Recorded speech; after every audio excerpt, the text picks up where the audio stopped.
Chapter 16.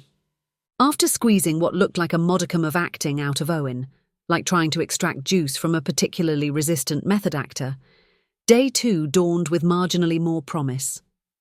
They had graduated from their storage closet soundstage combo platter to an actual location, which felt like upgrading from community theatre to off-Broadway, if off-Broadway was someone's grandmother's house. This day had to be better. Ava was on set. She was practically unrecognizable. Her trademark blue hair had vanished, hidden beneath a glossy black wig styled into immaculate period curls. Her piercings were gone. And for a split second, Ava looked like she'd stepped straight out of a sepia photograph. She walked over. "How do I look?" Milo smiled. "Like Sarah. How do you feel?" Ava reached up and touched her now empty ears. "Naked. Which is kind of funny because I'm drowning in fabric." Milo raised a hand, signaling to Melody. "Makeup!" Melody walked over, looking Ava up and down. "Who is she?" "The lead." "I thought Owen was the lead." "I'm the other one," Ava said. "Sarah, the physicist who makes Jack's time travel tenable." Melody cast Milo a withering look. "There aren't going to be any close-ups between the two of them, is there?" "Have you read the script?" Milo asked. "Of course not. I'm here to do makeup." Milo winced. "Then do Ava's." Melody grumbled something but followed Ava to the dressing room, an empty bedroom down the hallway. But he only had a 10-minute reprieve before Ava reappeared looking pissed. Or maybe that was just the makeup.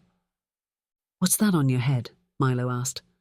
"She insisted I have a unibrow," Ava said. "She said it's historically accurate." "How are you at doing your own?" Milo asked. "Better than this."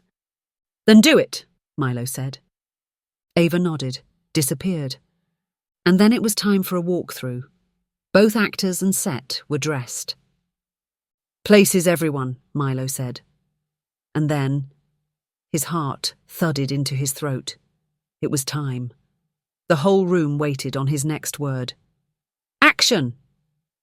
Ava ran across the living room and threw herself into Owen's arms. "Cut!" Milo blinked, stiffened. That wasn't him who said that. He turned around. Melody shrugged. Owen and Ava should maintain at least 3 feet of distance at all times, for historical propriety. "It's Jack," Owen said. "Out!" Milo yelled, fairly certain he'd turned an unfortunate shade of red. Melody opened her mouth to object, but Poppy appeared and escorted her to the front lawn. They reset the scene. Poppy returned without Melody. "We don't have a makeup department anymore." "You fired her?" Poppy nodded. "Told her she needed to join the FBMUA before she could be on set." "The FBMUA? Federal Bureau of Makeup Artists." Milo raised his brows. "There's such a thing?" Poppy looked on him with the kind of pity usually reserved for actors who still list their high school production of Our Town on their resume. "Right," Milo muttered, scurrying back to his chair. Everyone was waiting on him. "Action!" Now the actors had to awkwardly apply their own makeup, resulting in a cast that looked less like they were traversing the annals of history and more like they were stumbling home from a particularly rough night at a theme park. By the end of the day, Milo collapsed in his couch, wondering if it was too late to change careers. Maybe he could open a food truck, real meals, taste the drama, or lights, camera, appetite also had a nice ring to it. He could serve onion rings and sliders. Probably the latter. People seemed to love small food, and no one in Hollywood really ate anyway. He was still finalizing the menu when he drifted off to sleep. Day 3 brought with it the kind of technical difficulties that would make even the most seasoned director weep into their shot list. Their main camera, a piece on loan from Abernathy, that had been cutting edge when Carter was dealing with a hostage crisis, quit halfway through the scene where Jack discovers his ability to witness historical events. "And action!" Milo said, watching Owen's face contort into what was probably supposed to be an expression of awe, but looked more like a discovery of unexpected pickles in his sandwich. The camera made a noise like a cat coughing up a hairball, burped out a puff of smoke, then went ominously silent. "I didn't say cut," Milo said, although it sounded much more like a whine. "I don't think that matters," Poppy said. Milo fiddled with buttons, jiggled wires, and even attempted the time-honoured tradition of percussive maintenance by hitting the damn thing, all to no avail. The camera remained as lifeless as Owen's performance, having apparently decided to method act its way into becoming a paperweight, exploring its character motivation for complete mechanical failure. Milo's shoulders sagged. He had no idea where he was going to get another camera at such a late notice. He might have to resort to using his iPhone. "I think I might have a solution." Ava stepped over, brandishing what appeared to be a wad of Poppy's spent chewing gum. Then she proceeded to perform what could only be described as mechanical surgery, using the gum and her sheer force of will. Within minutes, the camera sputtered back to life. Milo stared at her. "How did you—" She pressed a finger to his lips and he tasted strawberry.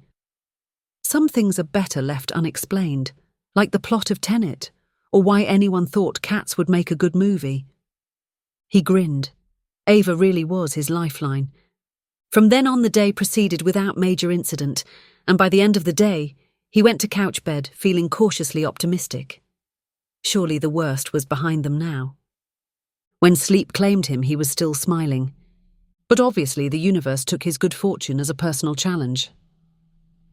By the time day 4 rolled around, Milo had developed a new appreciation for why some directors ended up making documentaries about their failed productions instead of the actual movies they'd planned. At least then the calamities became content. He woke that 4th morning to his phone chiming out notifications as though it were playing Carol of the Bells. Bleary-eyed, he scrolled through a barrage of increasingly panicked messages from Poppy, each one seeming to herald a new horseman of the cinematic apocalypse. Word of the Golden Path's filming had leaked, and Capra's estate was far from pleased. They were threatening legal action, claiming that Capra had never written a script called The Golden Path, let alone tried to film anything by that name. And Milo was to stop attributing it to him. Twitter, he refused to call it anything but that, was ablaze with hot takes from armchair critics who hadn't seen so much as a single frame of the movie, but were nonetheless declaring it everything from a soulless cash grab to the death knell of cinema as we know it. And then there was the message from Harrington. "My office now." Shit. Milo threw on clothes, got into his convertible and drove right over. He entered the glass behemoth of Dynamo Studios, taking the elevator to the 14th floor. He ran past the receptionist and burst into the office where he found Harrington's face rigid as an Oscar statuette. "You know none of this would be happening if you decided to make Storm of Steel 4. Milo blinked. "I thought it was Storm of Steel 3. Was it?" Harrington frowned as much as he could with the Botox. "Some of these sequels are damn hard to keep track of. Now tell me again why I greenlit this monstrosity. What's it called again?" Milo cleared his throat. How was he supposed to say that he was funding the film himself? He opened his mouth, but then a team of stone-faced lawyers entered the office, gathering around the mile-long conference table. "Sit," Harrington said. Milo did. Then they began reviewing the paperwork served by the Capra Trust. It was only early afternoon when Milo noticed the spelling error. Capra with a K, not Capra with a C. Turned out, Bert Capra was a little-known 1970s filmmaker whose claim to fame was a series of erotic thrillers that were more Skinamax than Hitchcock. There seems to have been some confusion. The lead lawyer adjusted his glasses nervously. "We thought you were remaking The Golden Shower." "God damn it," Harrington said. "You must take me for a cultural Neanderthal if you think I'd ever remake that masterpiece. The scene in the porta potty is truly iconic." Milo wasn't sure whether to laugh or cry, settling for a sort of strangled-sounding hiccup that caused several of the lawyers to edge away from him. "Can I go now?" Milo asked, feeling like he was talking to the principal. Harrington waved a hand and got right back to discussing the merits of Vaseline on Capra's film sets. By the time Milo made it back to his set, the day was awash. He sent everyone home and his dreams of rapping on schedule were evaporating like studio attention in a movie without a built-in franchise potential. Which brought Milo to today, Day 5. He arrived on location to find the entire block without power. Poppy was already on the phone, her voice steadily rising when she spotted Milo.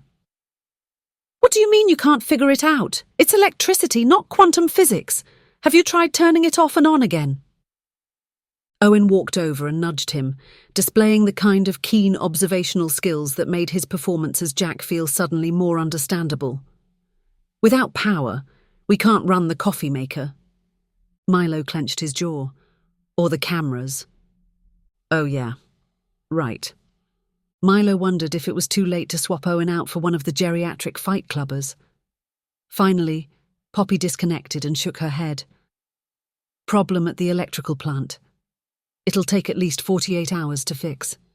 Without power, they couldn't run the cameras, lights, sound, or coffee maker." Milo stood before his crew, his shoulders slumped. He ran a hand through his hair and cleared his throat. "All right, folks, we're officially dead in the water.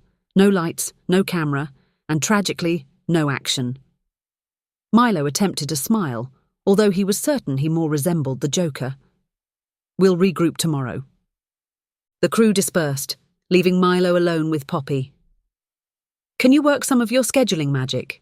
See if we can add a few extra days to make up for all of this?" He motioned to the empty set, but his gesture encompassed not just the current disaster, but the entire week's worth of calamities. "I'll see what I can do." Poppy nodded, already tapping away at her phone. "Maybe I can convince the rental company that we're filming in dog years." "Thanks, I'll call you later." Milo figured he'd return to the storage closet and start apologizing to every film director he had ever criticized, starting with Paul Thomas Anderson and working his way down to Robert Zemeckis.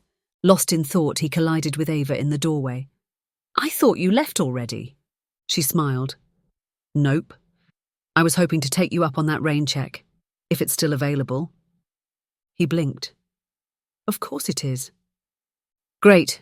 Your car or mine?" "Mine."